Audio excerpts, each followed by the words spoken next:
In their final year of high school, these girls have decided to fight back against sexism, insults and remarks about their physical appearance. For example, in one lesson, I'm at the front of the class, and a bunch of boys shout out in front of the teacher, "What a huge behind, what a huge ass." And what's more, they really shouted it. It's only in certain classes, not all of them. It started in primary school. I remember I was in the playground.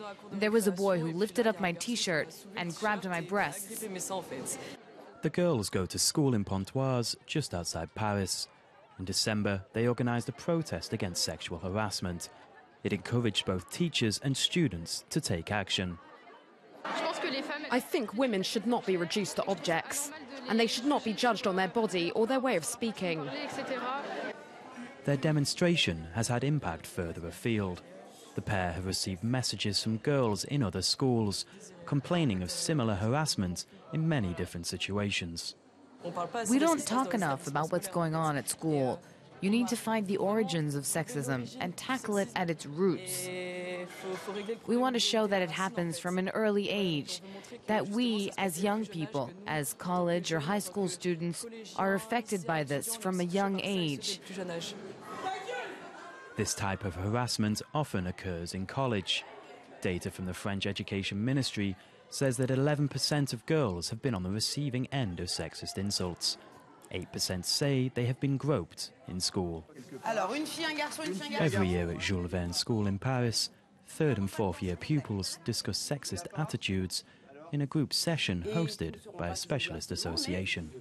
At this age, the boys often mention what the girls are wearing. Does this mean that every time a woman wears a skirt or dress, she puts herself at risk? That's nonsense. When a woman gets dressed up, she does it for herself and no one else. When a woman passes in front of you in a tight dress, it's provocative. It attracts attention. It attracts attention. It is very significant to say that.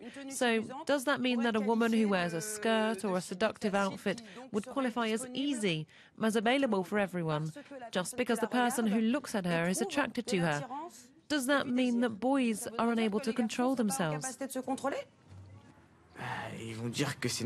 It means that if a girl turns a guy on, then he'll insult her and, well, you get the drift.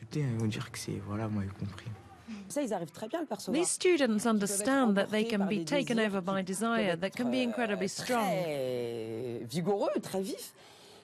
But just because we are seduced by someone, we can't grab someone's behind or throw ourselves on top of one another. We have to keep ourselves in check and understand that we live in a society based on mutual consent.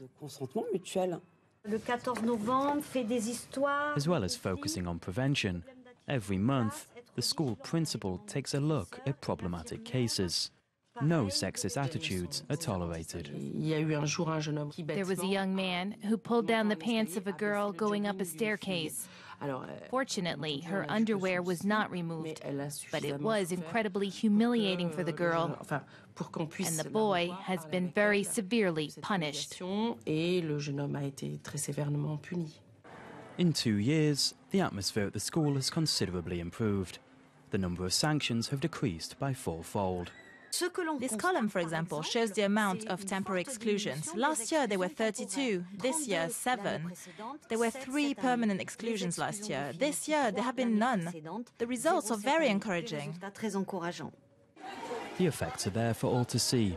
Relations between girls and boys have improved, with the less sexist insults and violent incidents down by 20%.